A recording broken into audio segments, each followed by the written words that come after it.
Good day, everyone. I'm Firas Peterson. Today I will be doing a little video blog on the introduction to assessment theory, and I will be going through what assessment theory is to me, what I understand by it, as well as looking at the different units that we went through in the entire module, and then also we'll discuss a few things around how it impacted me and my studying career thus far. All right. Thank you. So, without further ado, let's begin. All right. So, with Unit 1, we're looking at it was just a little introduction to assessment theory, looking at assessment versus evaluation, and we were able to deduct what is assessment and then what is evaluation. The reason for assessment is to engage learners so that they can better understand their work and make sure they can confirm what they understand, and the evaluation part being where we as educators or learners themselves evaluate themselves and see, am I capable of performing said task? We then moved on to Unit 2, which was the types of assessment. What we looked at here were, and if I mention just three of them, it is the diagnostic type of assessments where we would check a little list. Can you do this? Can you do that? Can you do this? Can you do that? And if yes, we follow a certain set of rules. If not, we go the other way. Then we have the formative assessments, which are your day-to-day sort of week in, week out assessments that you conduct with learners. And this is if you're teaching a specific lesson, we want to confirm that they have grasped that lesson. Moving on from there, we also have the summative assessments, which are the broader scale assessments, which are over longer periods of time. In that was just the different types of assessment, and we're looking at, if we take Bloom's taxonomy as an example, we're looking around, can the learners remember things, understand, can they apply the knowledge, are they able to analyze, evaluate, or create? That's just using Bloom's taxonomy in our assessment criteria so that we can then confirm that learners are getting along the curve that we are setting. Unit 3 was around the policy guides, and what I struggled around this unit was that I didn't understand that we as educators actually have to follow policy guides as well as create them. So we're sitting and we're looking at departments that are creating policy guides so that for assessment we meet certain criteria. Moving on to Unit 4, it was we have to assess the relationship between teaching and learning. And we have to understand as teachers that in order to actually make sure that learning has taken place, there has to be a form of assessment.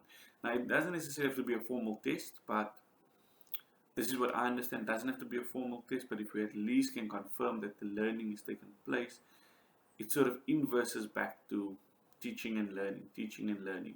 And in the middle there's always that assessment that takes place. Unit 5 was looking at assessment results. This is something particularly interesting for me because just due to where I work and what I'm currently doing in my life, the basis of looking at results and statistics and so forth is really interesting. It's fascinating to follow trends and identify trends. This provides you with crucial information so that you can identify where there's needs, where we're meeting criteria, where we're not. Statistics are always interesting because it provides us with a broader overview. However, you can statistically analyze one learner individually. You can look at where their strengths are, where their weaknesses are. You can assist in that manner. And it's sort of an introduction into Unit 6 in a way, because in Unit 6 we looked at how do we assess different learner abilities, because not everyone is the same. While I was attending school, this was back in late 90s, early 2000s, my memories of, especially in the intermediate phase, were you sit in a classroom, everyone gets the same test, everyone gets the same assignments,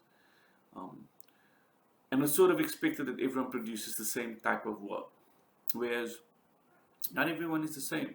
Some people enjoy speaking, some people don't. Some people enjoy writing, some people don't. Not necessarily to say that we can't instill into learners the ability to enjoy these types of outputs, if you want to put it like that, but we should respect them enough to allow them to create in their own way. So, I mean, with the modern technology, if we have an assignment based on learners need to go do history research and they need to check out and they need to provide us with information, some learners might feel it's okay to do this in a written form, which you might allow some learners to say, hey, you know what, bring us a little video and show us what you do. Because kids these days pick up how to use technology so much easier because it's so readily available. They've got tools. I mean, my nephew, if I take him, he's 11 years old. He sits at home, he records videos, he edits it on his smartphone, and he's able to upload it to the internet. Why can't they say to us as educators, hey, here's a link to my YouTube channel, or here's a link to my video channel, or my Instagram, where I did a little video about this type of subject. Check it out and see if it meets the criteria for my assessment. Because that's their way of actually making sure that they provide us with information. And as educators, we need to actually start responding to that, as well as being cognizant to be able to assess them based on those things as well.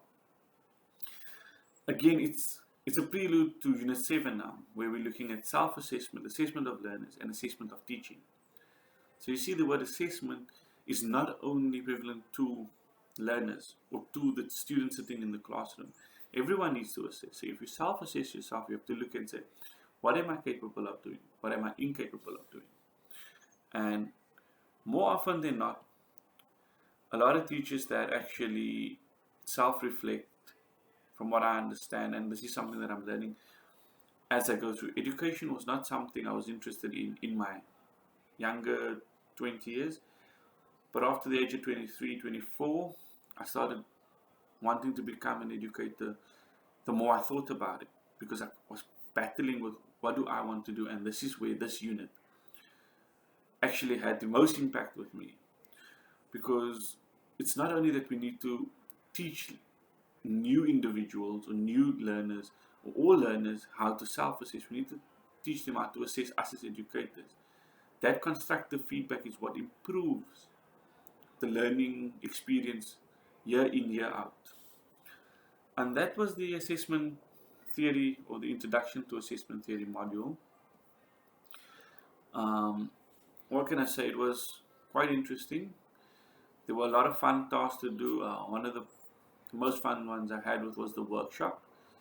Having never ever created the format of a workshop before, it was quite interesting and a little bit stressful because I was so scared of getting it wrong. But I hope to receive good feedback on that, because I feel like I put in quite a lot of effort. And with the assessment theory module, it was extremely much fun. And thank you to our lecturer, Mrs. Muhammad Radcliffe, for providing all that constant feedback with us. If I needed assistance, I could just message her and get the feedback. But thank you for watching and have a good day. Bye-bye.